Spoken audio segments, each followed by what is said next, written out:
કઈક કહી કહી કેસે ઘણું અચરજકારી છે, બળ બહુ દેખાડે બુદ્ધિ તણું અચરજકારી છે, તોય જથારથ જાણવા અચરજકારી છે, નથી કોઈ જૂના ને નવા.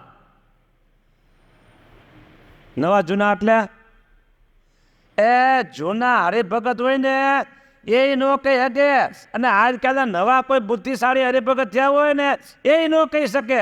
શું ન કહી શકે?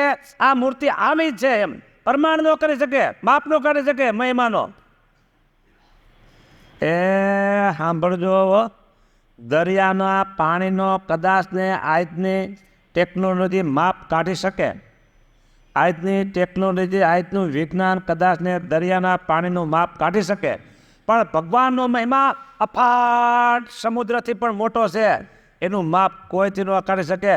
હું નથી કહેતો, નિષ્કુળાનંદ સ્વામી કહે છે કે આ મૂર્તિનું પરમાણુ લખતા કેને લખાણું, આ મૂર્તિનો મહિમા કોટી કવિએ કેમ લખાય. બોલો, આપણે નથી કહેતા, નિષ્કુળાનંદ સ્વામી કહેશો કરોડ કવિ ભેગા થાય ને તો આ મૂર્તિનો મહિમા લખી શકે ને એવો હે મહિમા. બોલો, હા, એ ભગવાન આપણને મળ્યા, વિચાર તો કરો, એ ભગવાન આપણને મળ્યા.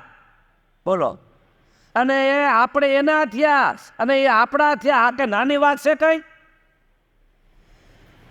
એ આ સમજાય ને.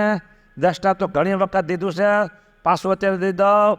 એ ગામડામાં છે ને, ગામડામાં ગરીબ લોકો હોય ને, ગરીબ લોકો એની છોકરીઓ ગામને પાદર ગાયો ભેંસોના છાણ જાય વીણવા, પછી એના છાણા થાપે અને છાણા વેચે અને એમાંથી પછી આજીવિકા ગુજરાન કરે. હવે એ છાણ ભેળું કરે એ 20-25 છાણા થાય. હો ભાઈ, બરાબર. એ કેટલી એની ગરીબાઈ કહેવાય ગયો. એવી ગરીબ ઘરની કોઈ દીકરી એને કરોડાધિપતિનો છોકરો હાથ ચાલે. બોલો, એ ભાગ્ય કેટલું ખુલી ગયું કહેવાય. આપણું એનાથી મોટું છે. હો, એનાથી મોટું છે આપણું ભાગ્ય.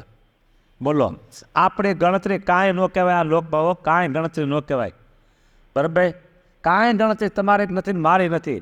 છતાંય પુરુષોત્તમ દાસને આપણે એમ કીધું, તમે મારા થયા હું તમારો થયો. આનાથી બીજી મોટી વાત આપણા માટે બીજી કોઈ નથી. ભગવાને આપણે સ્વીકાર્યા. નકર ગરીબ ઘરની કન્યાને મોટો કઈ કરોડોપતિ છોકરો સ્વીકારે ખરા કઈ? બોલો, એ રૂપ હોય તો બધા સ્વીકારે. આ તો રૂપ ન હોય ને સ્વીકારે ને એ મોટી વાત છે. તે આપણામાં શું એવા મોટા મોટા ગુણ છે કયો?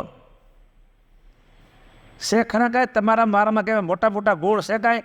છતાંય ભગવાનને આપણે સ્વીકારી લીધા છે. એમને એવી વાત છે આ બધી. હા.